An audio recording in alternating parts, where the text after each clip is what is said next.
अस्सलाम वालेकुम।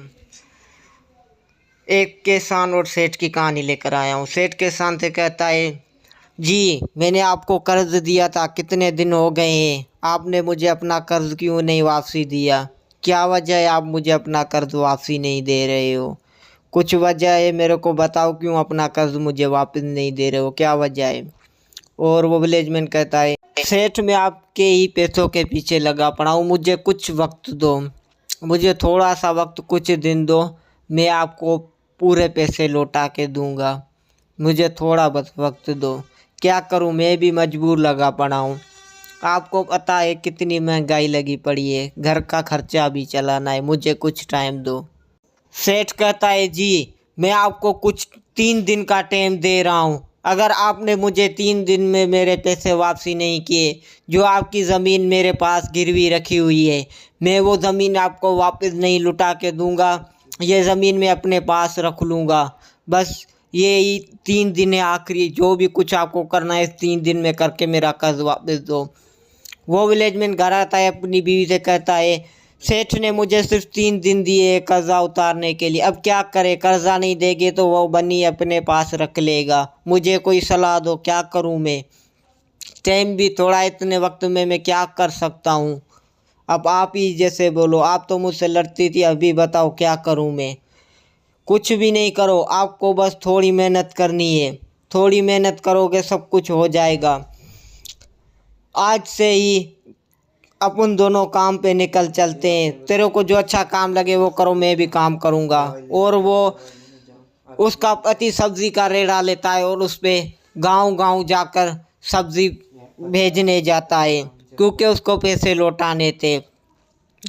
वो दिन में 3-4 गांव जाता था और वहाँ सब्जी भेजता था।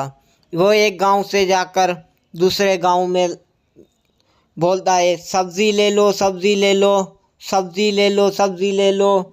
उसका रेट भी बहुत अच्छा था, पूरे गांव वाले उससे ही सब्जी लेते थे, कोई भी शहर नहीं जाता था, क्योंकि शहर इनों से दूर भी था और सब्जी भी इसकी ताज़ा थी और उसी रेट में देता था। वो सब्जी भेजने के बाद फिर वो अपनी बन्नी में जाकर वहीं खेती बाड़ी करता था। और एक दिन अपनी बन्नी में खेत का आ रहा था, जैसे ही वो अपने खेत पूरे करता है, खेत पूरे करने के बाद वो खेती गाड़ी पूरी कर कर फिर घोड़ा गाड़ी अपनी निकाल कर उस पे जो भी सवारी मिलती थी वो सवारी उठाता था। वो सवारी उठाकर छोड़कर उससे जो पैसे मिलते थे वो सारे पैसे इकट्ठा करता था, क्योंकि उसको सेठ को पैसे वापसी लुटाने थे और अपनी बन्नी वापसी लेनी थी। उसके अलावा वो लकड़हार का काम भी करता था। वो गांव में जाकर वहाँ से लकड़ियाँ काट कर और वो लकड़ियाँ गांव से दूर शहर पैदल जाके वहाँ बेच कर आता था, क्योंकि वो गरीब था बेचारा, क्या करता। वो लकड़ियाँ बेचकर उससे भी जो पैसे मिलते थे वो इकट्ठा करता था। उसके अलावा उसकी पत्नी भी बहुत मेहनती थी। उसकी पत्नी भी किसी के गांव जाकर वहाँ सब्जी का, फल का रेड़ा लगाकर खड़ी हो जाती है और कहती है, सब्जी ले लो, फल ले लो, सब्जी ले लो, फल ले लो, ताज़ा ताज़े फल ले लो। उसके बाद वो भी फल और सब्ज़ी भेजने के बाद उसको भी जो पैसे मिलते थे वो अपनी पति के हाथ देते थे।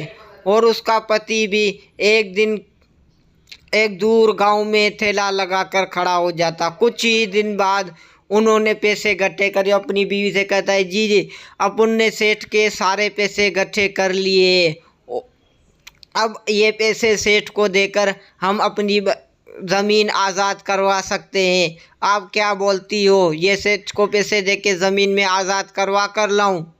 अब आप जैसे ही बोलो मैं ऐसे करूँ। उसकी पत्नी कहती है, जी जी बिल्कुल, ये सेठ को पैसे देकर उससे ज़मीन आज़ाद करवानी है, आप अकेले नहीं जाओ, मैं भी आपके साथ जाऊंगी, क्योंकि वो सेठ लालची है, वो आपको कोई नुकसान न पहुंचाए। और वो दोनों ये बात करने के बाद सेठ के पास पहुंच जाते हैं और सेठ से कहते हैं, सेठ हम आपके पैसे लेकर आए, हमसे अपने पैसे ले लो और हमें अपनी बनी दे दो। सेठ ये बात सुनकर परेशान हो जाता है और वो दोनों सेठ को पैसे देते हैं, सेठ ये लो अपने पैसे। और हमें अपने बन्नी के कागज़ वापसी दो। सेठ ये सुनकर बहुत परेशान, सेठ पैसे उठाता है और इन दोनों से कहता है, जी ऐसे में कैसे आपको बनी दे दूं, ये ज़मीन अब मेरी है, आपको कुछ भी नहीं मिलेगा, ये नहीं आपको पैसे मिलेंगे और ना ही आपको मैं ये ज़मीन दूंगा। ये कहकर वो दोनों को मारना शुरू कर देता है। क्योंकि वो सेठ था, वो दोनों गरीब थे। वो उन दोनों को लातों से मार मार कर, बहुत लातों से मार कर उन दोनों को मार देता है। और उन्हों को के ऊपर सोचता है, जी मैंने इन दोनों को मार दिया, अब इनको कहीं दूर कब्रिस्तान में जाकर इनको दफन कर आऊँगा, किसी गांव वाले को भी पता नहीं चलेगा और ये ज़मीन भी मेरी हो जाएगी, ये दोनों भी इसमें नहीं रहेंगे और ना ही किसी गांव वालों को पता चलेगा। वो कब दूर दूर एक गांव कब्रिस्तान में रात लेकर जाता है और वो उन दोनों को वहीं पे दफन करता है। जैसे ही वो उन दोनों को वहाँ पे दफन करता है, दफन करने के बाद वो अपने गांव वापस चला जाता है। गांव वाले गांव के चौराहे पे खड़े होकर सोचते हैं, काफ़ी दिन हो गए हैं, हमारा विलेज मैन और उसकी पत्नी पता नहीं कहाँ लापता है। उनको कोई बताता है कि उन दोनों को सेठ ने मार दिया है। वो जैसे ही ये बात सुनते हैं, वो सेठ को ढूंढने जाते रहे। क्योंकि सेठ के दो घर थे, एक उसका बहुत बड़ा बंगला था, एक छोटा घर था। जहाँ उस विलेज में और उसकी पत्नी को मारा था वो छोटा घर था। और वो तीनों उसको ढूंढने उसके बंगले पे जाते हैं। जैसे ही वो वहाँ पहुँचते हैं, उसको हथियार निकाल कर बोलते हैं, जी आपने विलेज मैन और उसकी पत्नी को क्यों मारा, क्या वजह थी आपने इन दोनों को मारा, वो तो बहुत नेक दिल और अच्छे इंसान थे, आपने क्यों ऐसा जुल्म किया है उन दोनों के ऊपर, हमें भी बताओ क्यों इन दोनों को आपने मारा है। वो अपना हक आपसे लेने आए थे, आपसे थोड़ी अपनी ज़मीन ले रहे थे, वो तो अपनी ज़मीन आपसे ले रहे थे। क्यों इतना जुल्म कर रहे हो हम गांव वालों के साथ, हम आपको नहीं छोड़ेंगे, हम आपको आज मार कर ही जाएंगे, ऐसे नहीं जाएंगे, आपने बहुत जुल्म कर लिया हम लोगों के ऊपर, हमने जितना आपको छोड़ा आपने उतना ही हमारे ऊपर जुल्म किया है, आज इस जुल्म को इधर ही ख़त्म करेंगे। और सेठ कहता है, जी आप क्यों इतना गुस्सा हो रहे हो, मैं आपको तीनों को 50-50 लाख रुपए दूंगा और ये बात आप किसी को नहीं बताना। ये बात सुनकर वो तीनों चुप और शांति हो जाते हैं और वो तीनों पैसे सेठ से लेते हैं। वो जैसे ही पैसे लेने के बाद चुप होकर बैठ जाते हैं और बेचारे विलेज मैन और उस पत्नी का खून ऐसे ही चला जाता है।